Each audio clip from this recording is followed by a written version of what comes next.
ভক্তগণ ডেকে বললেন, গোবিন্দ সংসার ধর্ম বড় ধর্ম, সংসার করো, ছেলে মেয়ে মানুষ করো, আর মনটা রেখে দাও ভগবানের চরণে।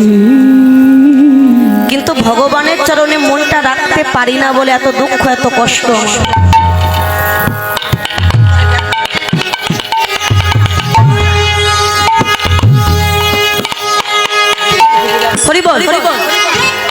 তো গ্রামের ভক্তগণ থেকে গোবিন্দ ঘোষকে বিবাহ দিয়ে দিয়েছে। যে কন্যার সাথে বিবাহ দিয়েছেন তার নাম ছিল সৌদামিনী। যে গোবিন্দ ঘোষ বিবাহের আগে প্রত্যেক দিন 3 বার করে গোপীনাথের সেবা দিতেন, 3 বেলায়। কিন্তু যেই জীবনে স্ত্রী এসেছে, স্ত্রী পেয়ে একবার গোপীনাথের সেবাটা কমে গেল। এটাই তো হয় বাবা। স্ত্রী নিয়ে সংসার করছে, কিছুদিন পর ওই গোবিন্দ ঘোষ গোপীনাথের চরণ ধরে কেঁদে বলে, দয়াময়, আমার তো পুত্র নয়, আমার তো সন্তান নাই, তা কৃপা করে আমাকে একটা পুত্র সন্তান তুমি দাও, যাতে আমার মৃত্যুর পরে আমার ক্রিয়াকর্ম করবার মতো কেউ থাকে, তোমার পূজা অর্চনা করবার মতো কেউ থাকে, একটা সন্তান তুমি আমায় দাও। তো গোপীনাথ কৃপা করে একটি পুত্র সন্তান দিলেন। আর আদর করে গোবিন্দ ঘোষ ওই পুত্র সন্তানের নামও রেখেছেন গোপীনাথ। মানে আজ থেকে আমার 2টো সন্তান, একটা আমার পুত্র গোপীনাথ, আর একটি হচ্ছে মন্দিরের গোপীনাথ। পুত্র পেয়ে আর একবার গোপীনাথের সেবাটা কমে গেল। ও মা, আমরা ভগবানকে সেবা দিয়ে কি করে মা? ছোট একটি থালায় 1 টাকার বাতাসা দিই, একটা বাতাসা দিতে গিয়ে দুখানা পড়ে গেলে একটা তুলে রাখে আগামীকালের জন্য। ছোট একটি নকুল দানা, নইলে একটা আপেলের কুচি, নইলে শশার কুচি, ওই একটা নকুল দানা দেবো, তাই বেলা গড়িয়ে 3টে বেজে যায় অনেক সময়। কিন্তু নিয়ম 12টার আগেই ভগবানের সেবা দেওয়া। 3টে বেজে যায়, যদি বলে 3টে বেজে গেল তুমি এখন সেবা দিচ্ছ কেন? অনেকে আছে আমরা কি বলি, ভগবান কি মানুষ নাকি যে খিদে পেয়ে যাবে, দিলেই হলো। ভগবানের বেলা তো একটা বাতাসা, আর নিজের সন্তানের বেলা একটা বাতাসা দিয়ে দেখুন তো পেটে ভরে কিনা। নিজের সন্তানের বেলায় পাত্র পরিপূর্ণ করে সেবা দেন, আর ভগবানের বেলায় ওই একটা বাতাসা, তাই 3টে বেজে যায়। ভগবান বড় অভিমানী বাবা, তিনি বড় অভিমানী। যখন ভালোবাসা কমে যায় ওনার মনে বড় অভিমান চলে আসে। ভগবান মনে মনে বললেন, গোবিন্দ, স্ত্রী পুত্র পেয়ে তুই আমায় ভুলে গেলি,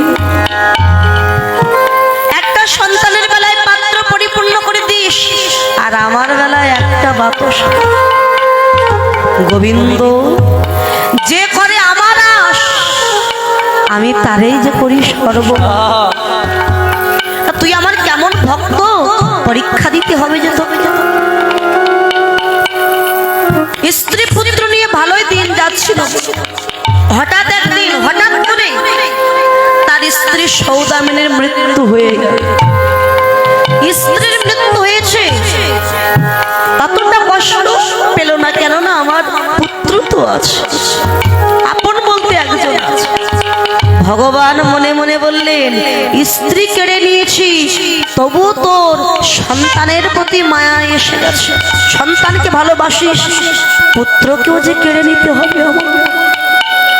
স্ত্রী মারা যাওয়ার ঠিক 1 মাস পরে স্ত্রী শোক ভুলতে না ভুলতে তার পুত্র গোপীনাথ, হঠাৎ একদিন সেই গোপীনাথেরও মৃত্যু হয়ে গেল। যেই পুত্রের মৃত্যু সংবাদ শুনেছে, উন্মত্ত পাগলের ন্যায় হয়ে গোবিন্দ ছুটতে ছুটতে গোপীনাথের চরণে গিয়ে আছাড় খেয়ে পড়েছে। গোপীনাথ,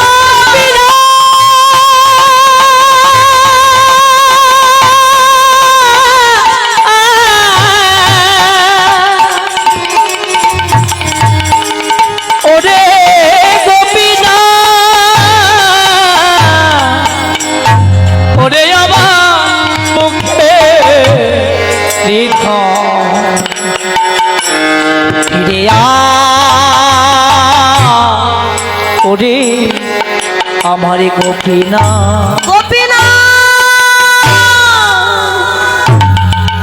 গোপীনাথ গোপীনাথ বলে ভগবান গোপীনাথের চরণ দুটি জড়িয়ে ধরেছে।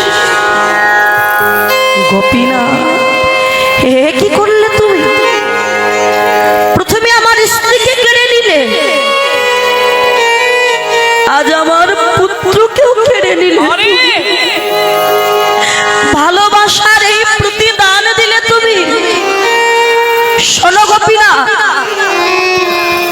তুমি আমার স্ত্রী পুত্রকে কেড়ে নিয়েছো, তোমার এত ক্ষুধা, তবে আমাকে কেন বাঁচিয়ে রেখেছো তুমি? আমারও মৃত্যু দাও, আমি বাঁচতে চাই না গোপীনাথ, আমি বাঁচতে চাই না। শোনো গোপীনাথ, আমাকে যখন সর্বহারা পথের কাঙাল বানিয়ে দিয়েছো, আমিও কথা দিলাম আর কখনো কোনোদিন তোমার এই মন্দিরে আসবো না। আমি কোনোদিন তোমায় ডাকবো না। আমার মনের কষ্ট দুঃখ আমি কোনোদিন তোমায় জানাবো না প্রভু।